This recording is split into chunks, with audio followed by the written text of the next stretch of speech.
that can seem away like crazy. You have Diablo that can bait that Punisher and pull it into the middle of the map. And you have Alex Straw that says, okay, we own this area. Just seem a little bit off today. You need to eat your Cheerios and get ready for game number 2. Let's move into it. Sky Temple is the battleground. Let's think about what bands will be coming forward. Already in the last game, we got a lot of Maiev being taken out, and Granit Gaming does not shy away from the same choice. Maiev, banned out. Yeah, and this ban against Maiev has just been absolutely regular after the Western Clash. I mean, we already before that saw Team Liquid play that a lot, so that was a huge part where Liquid just simply said, we are loving to play Maiev here. We have seen them with huge success, so with leftovers, then the Western Clash comes along, the teams focus a lot more heavily into Maiev and forcing engages, and that worked out extremely well. So now Maiev just being a constant ban. And the same is true for some other heroes. Such Hammer is seeing her way into the first rotation of bans more often. Genji normally still banned out here. And the same is at least in the European scene also true when we're talking about Abathur, because he is a hero that can just dominate the macro game so heavily that teams in Europe are not willing to go up against him. What's incredible to me is how far Tracer's fallen off too, with supports being altered a lot, having supports fall off, her of course losing some attack damage, and then of course a lot of these top laners that have so much health and can jump on top of her have made it so difficult for her to be strong in the meta that it's crazy to me that in Europe she has just fallen this much dramatically to the point where she's not even talked about in bans anymore. What I actually enjoy here, I mean, Tracer, first of all, to come back to your point, she has suffered a little bit of a nerf to her damage, so I think that's a huge part of it. But I also like what we're now seeing for Team Liquid, because if you remember, this is actually something I talked about quite a bit during the weekend. Anubarak picked with Thrall, so we have this priority on Thrall again, and I come back to the Eastern Clash. Thrall has been a staple there, and up to the point where he found himself in the first ban rotation. So very few teams actually picked up on that in the Western scene. They mostly stuck with the European meta that we were used to from part 1 of Phase 2. But Team Liquid at least looked at those games and said, well, we already liked Thrall before, and right now we feel he's a hero that enables us to do a lot of things. He's fantastic on the offlane, he has the wave clear, he has poke potential, and at the same time he has also then the kill potential and the threat against frontliners, especially after a level 60 choice. Zeratul banned out here for Team Liquid. Interesting on the Zeratul, because they already have Dahaka and Johanna set up. Do you think they would go for a ranged character into a Zeratul, Granit Gaming? Yeah, I could see that. Yeah. I mean, Raid Boss played it a lot, and Raid Boss finds himself normally now on the range damage. True. But we have seen him play also, like when they have to flex someone into that aggressive position, it's usually him that plays the hero. So I could definitely see Granit Gaming falling back into a Zeratul style. It's something that they've shown in the past. Liquid is just playing it safe here. And I guess they want to make sure that that 16 power spike is not coming through, and the Void Prison setup, of course, can be very, very difficult to deal with. And the Uther to come out to help out with any CC. Being able to have that cleanse there, Divine Shield as well, will be helpful, because you look over to Granit Gaming and look how much CC they have already. Slows, Scrolls coming in there, Johanna with Blessed Shield, Dahaka with the drag. I also like the last pick that is still open for Team Liquid, because they can still spec into another melee hero if they want to, or they can adjust to whatever is now being picked on the damage side for Granit Gaming and go for another ranged hero themselves. And we actually have Falstad, so Double global. Exactly, Granit Gaming has all of a sudden changed the name of the game here, and not only relying on Dehaka, but using a double global, and that's where this choice comes in. ETC for the stage dive. So this is actually pretty cool, because right now what you're thinking about is you look at what Granit Gaming runs. You want your last pick to be flexible, which is why they chose that. But they see Dehaka, they see Falstad. Yeah. They immediately realize, listen guys, we need something to deal with the global aspect, because if we don't have anything, then all of a sudden Granit Gaming doesn't have to take an entire team fight the entire game. They can just out-rotate us 6 days to Sunday. So they pick ETC for stage dive, and they now have another CC chain also at the front.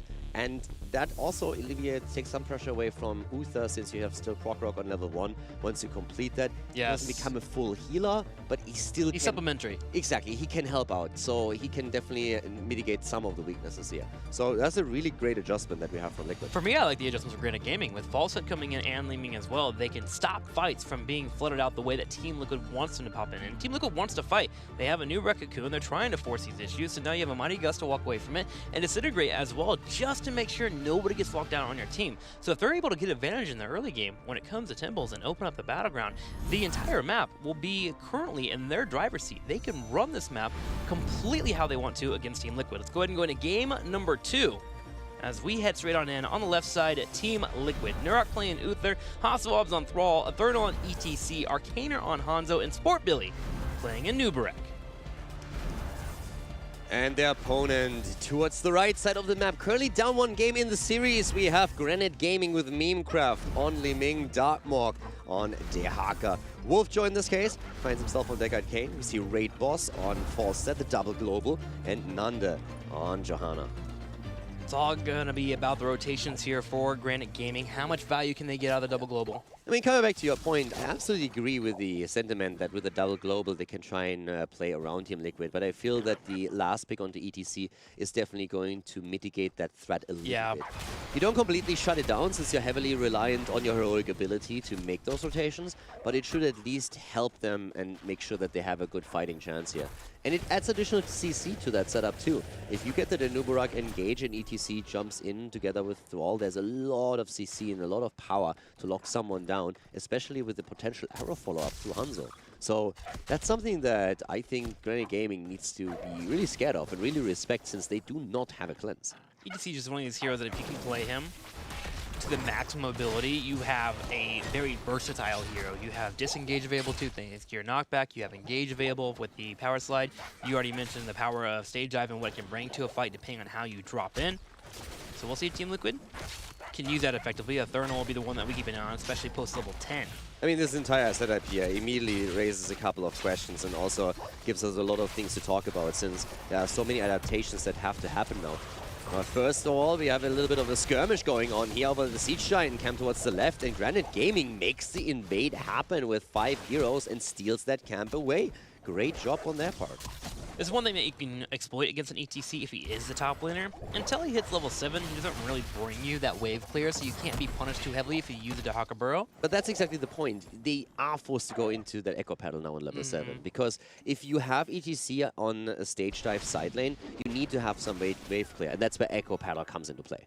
Yep, Athernal, you'll see him in the lane. He'll just hang out in the bush, won't be doing anything too aggressive. He's just trying to soak up and trying to get region globes and finish off that prog quest. And so Granit Gaming was trying to exploit that by pushing him to the bottom left and taking those giants. Granit Gaming keeping up with the camp game already, starting their knights in the top right, but Team Liquid looks to do the same around the 2-minute mark. Yep, now also ETC is in that spot where once he goes for stage dive, he has to be careful of the Mighty Gust, because this is something you will see in those engages there on the team fights later on.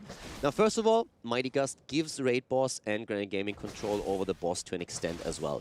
That can be mitigated by a quick Divine Shield or even by a cleanse being used on the side of Uther to dodge that. So that's one tool. But once that the stage dive comes in, Granit Gaming is going to try and force these fights, and they will wait for ETC to go for a stage dive, and then Raid Boss has the actual chance to gust everyone away, and with an immediate follow-up through a Blessed Shield, or for example, Deckard Kane or Lockdown, they can just lock ETC in place and take him apart immediately. So that interaction is going to make it a little bit weird, where Eternal has to be very careful when he uses stage dive, where he stage dives to, and how the rest of the team positions themselves so that not everyone can be hit by a Mighty Gust through a Falstad. So they always have to keep tabs on what Raid Boss does, where he's positioned with Falstad, to make sure that that particular pickoff doesn't happen. For me, I'm watching Team Liquid. I want to see that they handle this temple phase. As Granit Gaming pulls Dehaka up to the top, they go straight in for Athernal. The drag connects, and Athernal will fall. Granit Gaming finds a kill, and they'll be able to grab some of the shots from the temple on the top. And here's the best news for them.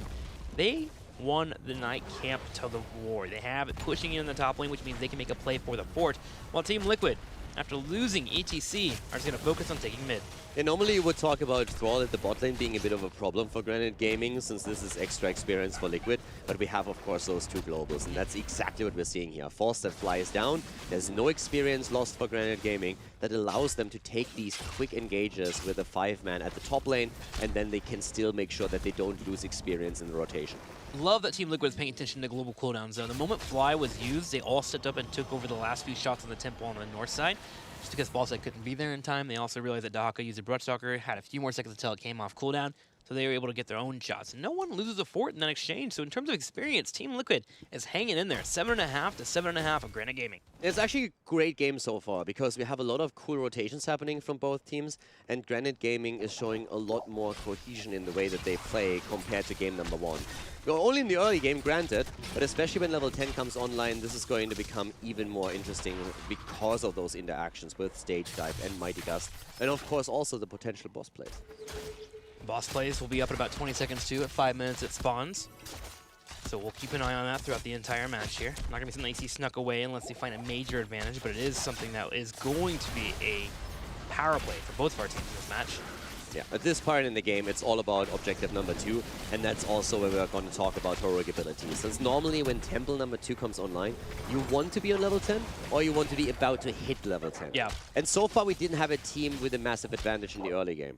Now, the worst case on Sky Temple that can happen to you is you lose a few heroes early on in the game, your opponent gets a much earlier level 10, can then take boss plus the bottom temple. If you end up in that spot, it's going to be incredibly difficult to come back into it. But right now, we're seeing a very even game between the two teams. So then it becomes really the big question, who takes control of the temple, who's still trying to get value out of the global heroes and maybe push a structure topside, and can you win a fight and then take boss afterwards, or is that something that you get denied? No major objectives up for our team, so we shouldn't see anything too crazy for them. A bit of an attempt for a rotation in the top lane next to Haka uses Rush Stalker. Wants to play it safe, not be picked off for that boss play that you were just mentioning earlier.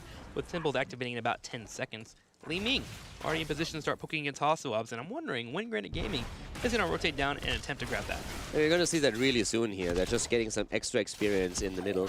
But also, as the fight is about to start, just to give you guys a few updates, we have 14 stacks on Falstad's Season Marksman, and we're currently seeing 14 stacks on Eternal's ETC with Frog at level 1, so he's not going to have that ready anytime soon yet. But the damage output through Falstad definitely going to be powerful here.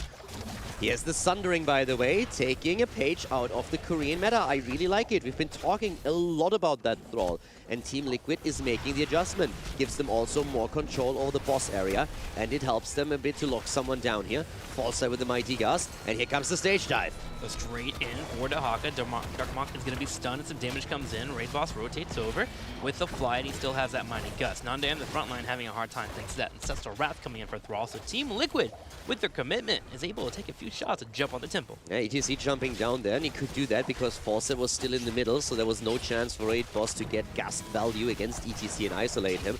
But the fight is still raging on here, and the poke is strong on both sides, especially Li Ming with those volleys now. But the engaged Sundering comes in, the Gust is used immediately as the Cocoon was already dropped against Nanda, but Johanna still fine, Iron Skin available for her, for Nanda, but both of the teams still hanging around. Darkmonk having a rough time in this engagement. First off, he used Isolation and didn't land on a new Barak, but Nurok turned around, dropped the cleanse instantly, allowing for the Isolation not to fully connect, and got a new Barak into a spot where he could fight where he needed to. Then, of course, a couple of drags came out, but Team Liquid kept dancing them and missed out on both, which meant Granit Gaming never really got the full engage they wanted, so Team Liquid was able to control the entire pace of that fight, especially with the Sundering coming out. Still in a very even game. From a structural perspective, from an experience perspective, it is so even at this point. Liquid with a heavy invade towards the Siege Giants.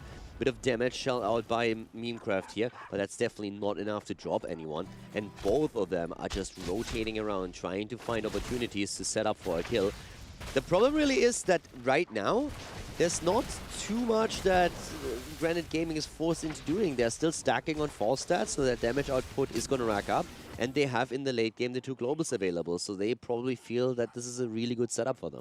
What's crazy to me is being 8 minutes in the game and no fort being down. That's not typically something you see on Sky Temple. Eventually something breaks, but most sides are actually pretty healthy. And part of that is because of that double global. It basically shows you that there was very little damage that was done outside of the objective being used. Yeah. Good against Royd was here, trying to lock him down. Gust used, arrow comes in, connects, didn't see that one coming, and the bird is gonna die here. And Chicken gets roosted as Raid Boss just doesn't see that arrow on the minimap and isn't able to dodge out on it. Didn't have the cooldown available on his barrel roll either. I just can't believe Sport Billy on a new wreck is able to burrow through the sky there. Going over that choke over the top. Throws me for a loop every time. Team Liquid will take 4. And just pushing this top lane. ETC goes straight to the middle lane. He still has a stage dive in case Granit Gaming tries to force a fight, and they are trying to force it. So here comes the Thurnal as he stage dives the top right. Yeah, they're diving deep behind that fort, and all they want is the structure, but if they can, of course, get another kill, it would be great. Falstad is back, should have fly up, so they need to be very careful here, even using Sundering to disengage. Has Ops moving away there. Didn't quite take down the fort, but it was incredibly close. And again, a nice and aggressive play by Team Liquid. I really, really enjoy the way that they're making these decisions. They see that Falstad is down, they immediately go deep, and once they have him back on the map, they respect the global and start to move away. Yep, that 4 should get picked off through temples. As Team Liquid works on the ender back here in the middle and start working on the 4 on the top side. While Granit Gaming realizes, okay, that is an exposed 4. It's probably going to be killed off soon, so let's grab our Night Camp and have that push in the top lane, and that way we can at least attempt to fight against Team Liquid and slow down this temple progression. And they move straight to the fort in the middle, but finally, a 4 gets picked off, and Team Liquid gets 1, they get 2, and will they get 3? Yes, they do. 3 forts down. Easily. And ETC is the one holding the bot lane. He has the global. He can jump into that backline of Granit Gaming, as Liquid is now fighting for the second temple. And so far, the spot is looking good for them. The teams are both on the same talent here with a slight experience advantage for Team Liquid. Dahaka trying to make some space in the top lane, though, pushing in with that Night Camp that Granit Gaming did grab. Hoping to get towards that 4, but Hasso up there responding in kind. Ancestor Wrath comes out already, too, just to make sure that Dark Mog is taking some damage. He can work on those stacks, especially with being with a big minion wave near him. He can drop that wolf and get a few propped in. Also, a quick note here. Thrall on level 13 and level 4 going full for sustainability here right now. This is one of those games where on 16 you're not even forced to go into Alpha Wolf. If you have Muradin or Diablo against you, that is a great choice, even against Garrosh. But in this case, we could definitely still see Thunderstorm on his end, just trying to get that extra poke damage and also the slows in. Yeah. I think you can make a case for both. If you want to deal with Johanna, the Alpha Wolf's good, but I think I agree with you. I'm looking at this some more and more, and I think I would love to see that slow poke come in there. One of the problems is really if you are trying to go for an Alpha Wolf engage with the auto attacks and all of a sudden Johanna's blinds hits you, then you're in trouble. I mean, you can still make that argument. It's really a playstyle issue to an extent, but personally I would in this game really like to have Thunderstorm taken by him. Just feels it adds a little bit more. Helps a lot too around the boss when you get in those poke wars, trying to slow down your opponent. Maybe they make an error, get caught by the boss, the Rude comes in, pulls them into the fight. And you can poke the backline as well. You're not very focused onto the front. You can start the poke against, let's say, Li Ming or against Falstad even, if you get access. Speaking of 16, Pierce is about to come online also for Hanzo. It's when he gets to the situation where he feels the most deadly, especially around bosses.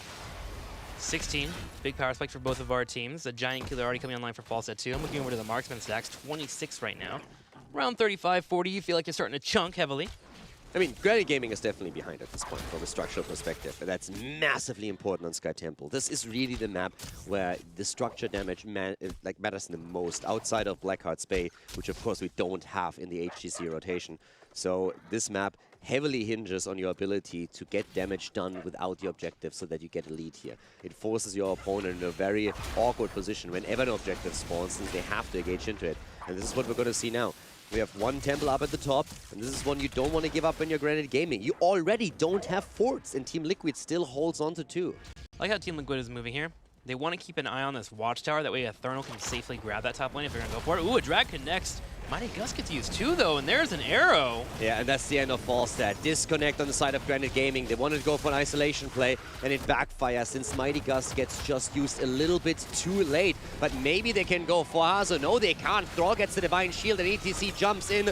The isolation hits immediately, but they're trying to still get that kill. Memecraft going in deep. He wants the kill, and he gets it. He gets one reset, puts some damage on Nurok, but misses the full duration of the magic missiles. He's going to start to back up as that mirror ball cannot connect. Memecraft does back away. Dark wants to have a dragon a second here. We're looking at Sport Billy, but Sport Billy able to back away. The beetle is fine, and there's still a temple sitting at the top. Darkwalk did work. Like, he connected 3 drags in a row there and really made sure that his team was able to get that kill. But now we're having Darkwalk himself in a pretty difficult spot, still able to walk away from this. I still want to talk quickly about the play that was attempted here by Granit Gaming at the beginning. The drag on Darkmog was from Darkmog was great, and normally when you get a drag and an immediate Mighty Gust, you can isolate the target completely, and that's what they were looking for.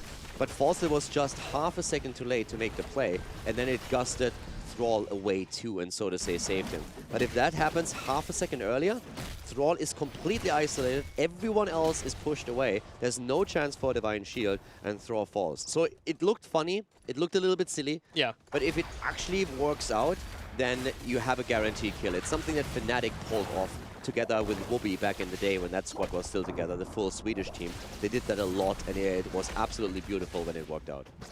Now that all aside, Granit Gaming is starting to make some strides in the battleground here. They snuck a boss in the bottom. Once they saw that Darkmonk was taking some of the fight in the top near the minimap, they went straight for the boss, and now they're going in for a night camp, but Team Liquid says no. They come over for their own fight. Here's a power slide. Iron Skin comes out, but Wolf Joe, he's by himself. Wolf Joe, what are you doing there, old man? He can't escape. Drops down the Lornado, but Granit Gaming loses one and loses the Night Camp. Deckard goes down, but I'm actually just baffled that Team Liquid wasn't able to kill more heroes here. That Iron Skin that came out of Johanna was just perfect. Absolutely timed to perfection from Nanda to make sure that he doesn't get locked down. If that ETC power slide connects, he's dead. I could have actually totally seen him not even power slide. Just body blocking Johanna would have been enough in that case.